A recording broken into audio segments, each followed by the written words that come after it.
इमरान के मुतल्लिक गुफ्तगू, खान पर नया बच्चा, जस्टिस मुजाहिर अली नकवी, पीटीआई के जलसे, साइफर केस की अपील कल अदम, अदालत का दबंग फैसला, नवाज शरीफ और फजलुर रहमान की मुलाकात, बिलावल की तनकीद और कहते हैं कि सियासत नई नस्ल के हाथ में दो, नए बोलिंग कोच कौन, कारकर्दगी दिखाओ, पैसा कमाओ, जंग बंदी और जुल्म।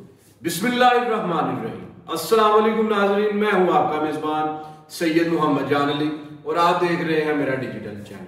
नाज़रीन, वीडियो के आगाज मैंने अपनी यूनिवर्सिटी को खराजे अक़ीदत खराजे तहसीन पेश करना था कि इस यूनिवर्सिटी जहां से हम तालीम हासिल कर रहे हैं, कंसर्ट था हमारा 28 नवंबर को और बाकायदा में चलान भी इशू हो चुके थे कल तक, तो हम बल्कि पैसे जमा करवाने लगे थे, लेकिन रात के जहाँ नोटिफिकेशन आया कि फ़लस्तीन और इसराइल की जंग की वजह से हम ये कॉन्सर्ट नहीं करवाएंगे और एक एहतजाज रिकॉर्ड करवाएंगे कि हम उस जुल्म के खिलाफ है और हम खुशी नहीं मनाएंगे। सल्यूट है सर अब्दुल रहमान आपको और बाकी जितनी भी टीम की मैनेजमेंट है जिन्होंने मशवरा दिया उनके लिए। उसके बाद अपने वीडियो का जो कंटेंट है, जो हम रोज भी लोग बनाते हैं, हमें खिदमत पेश करते हैं, खबरों का निचोड़ निकाल कर वो हाजिर है। वो कहते हैं इमरान इस्माइल जो साबिक गवर्नर सिंध थे और अब IPP जो इस्तेकाम पाकिस्तान पार्टी है उसके मरकजी रहनुमाओं में से एक रहनुमा है, वो कहते हैं कि इमरान खान की हिदायत थी कि कभी पाक फौज के खिलाफ बात नहीं करनी।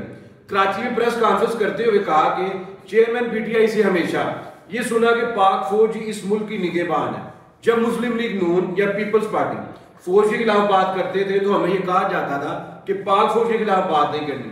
9 मई के स्याह दिन का जो बाप था उसके क्या मुहर्रकात थे, किसी और दिन बात करूंगा। फिर वो कहते हैं कि नया पाकिस्तान हम बना सकते थे लेकिन नहीं बना सके, फिर किसी दिन बताऊंगा।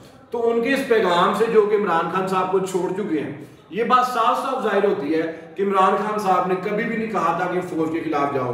और जिन लोगों ने 9 मई के दिन जो अस्करी तनसीबात है, जिनमें जिना हाउस या कोर्ट कमांडर हाउस जो भी है, मैं बाकायदा खुद देखने गया हूँ, तो जो भी उन्होंने तोड़ फोड़ की है तो ये नहीं होनी चाहिए थी अव्वल तो, और अगर हो गई है तो मजीद इससे आगे चले ना। अब कब तक एक चीज की सजा जो है आप देते रहेंगे मुसलसल।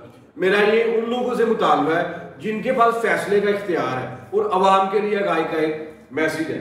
मजीद नाज़रीन, इमरान खान साहब पर एक नया पर्चा हुआ है जिसके अंदर उन पर इल्जाम लगाया गया कि अमजद खान एक बंदा था जिन्होंने इमरान खान के कहने पर नंबल यूनिवर्सिटी में 50 लाख रुपए की एक डोनेशन, क्योंकि वो एक यूनिवर्सिटी है जो कि फ्लावर बूथ पर चलती है, तो 50 लाख में जमा करवाया। तो उन पर इल्जाम है उसके अंदर धांधली की गई है।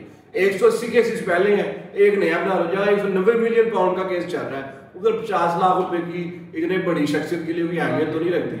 अगर ये बना लिया गया है तो देखते हैं इसका अब आगे जाके क्या फायदा होता है। मज़ीद नाज़रीन, ये कि जस्टिस मुजाहिर नकवी के खिलाफ जो चल रहा था उनको दोबारा जो नोटिस जारी करना है उस पर अभी मुशावरत जारी है।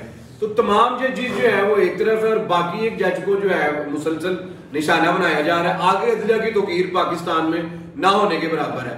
मैं तकरीबन मुसलसल 3 वीडियो में पाकिस्तान का रैंक दिखा रहा हूँ कि out of 149 countries we are standing on 129th position, मतलब 129वें नंबर पर हम खड़े होते हैं। तो बाकी जो 10 या 11 ममालिक बचते हैं उनमें किसी पर जंग मुसल्लत और कोई बैंकरप्ट हो चुका है। जब बरतानिया पर हमला हो रहा था तो उसके वजीर आजम ने कहा, पूछा कि लोगों ने पूछा वजीर आजम से कि क्या सर हम बच जाएंगे, तो वजीर आजम ने कहा था अगर तो हमारी अदलिया इंसाफ दे रही है तो फिर इस मुल्क का खत्म होना नामुमकिन है।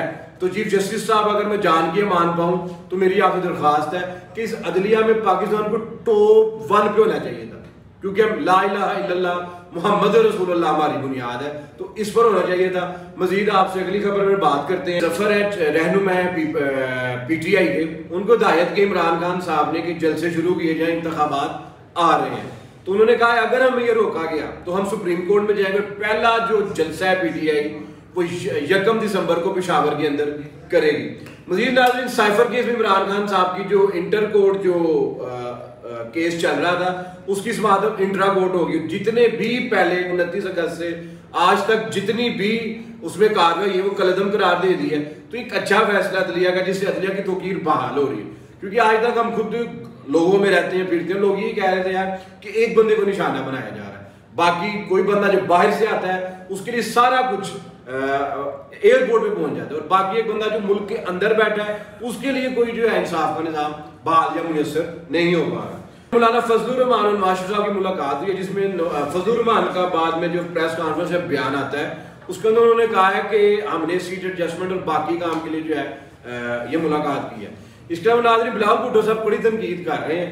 वो कहते हैं कि शेर बिल्ली निकला, कई बार के वजीर आजम चौथी बार बनकर क्या करेंगे, नई नस्ल को मौका दें ताकि वो मेहनत करके मुल्क की खिदमत करें। ये नाज़रीन दीर के अंदर वो कर रहे थे, तो एक जो सहाफत की जुबान है उसके अंदर वो कहते हैं बिलावल भुट्टो ने दीर का ठंडा मौसम गरमा दिया। इसके जवाब में मौलाना फजलुर रहमान ने जवाब दिया, इस जो तनकीद की है उसमें वो कहते हैं कि बच्चों के हाथ में क्यों दे, जो हमने देखा है जिसने सर्वाइव किया है तो नहीं करना चाहिए। मेरा मशवरा है कि बच्चों को दे ताकि नई नस्ल मेहनत कर आगे आकर कुछ ना कुछ मजीद काम बेहतर कर सके। उसके बाद नाज़रीन उमर गुल और सईद अजमल को कौमी टीम के बॉलिंग कोच जो है वो लगा दिया गया, मुंतखब कर लिया गया। उमर गुल पेसर्स और सईद अजमल स्पिनर्स को गुर सिखाएंगे। और मजीद वो कहते हैं अब कारकर्दगी की बुनियाद पर जो है पैसे मिलेंगे प्लेयर्स को, उनका जो कॉन्ट्रैक्ट है उसमें रद्द-ओ-बदल का फैसला कर लिया। नाज़रीन आखिर पर बात करते हैं फलस्तीन पर और इसराइल पर।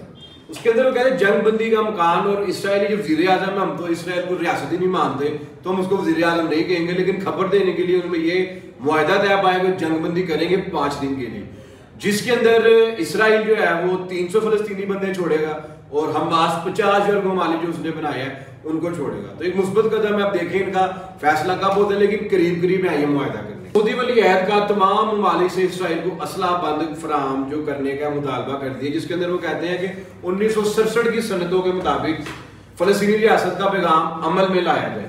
2 रियासती हल्के सिवा फलस्तीन में सलामती और इस्तेहकाम का कोई रास्ता नहीं।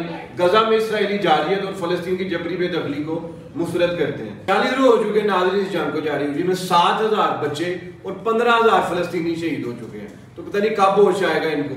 नाज़रीन हमारे चैनल को लाइक करें, सब्सक्राइब करें, शेयर करें ताकि हम आपकी मजीद तवाना आवाज बनकर उभरें। आपसे मुलाकात होती है नई वीडियो में। अल्लाह ने के मान पाकिस्तान जिंदाबाद।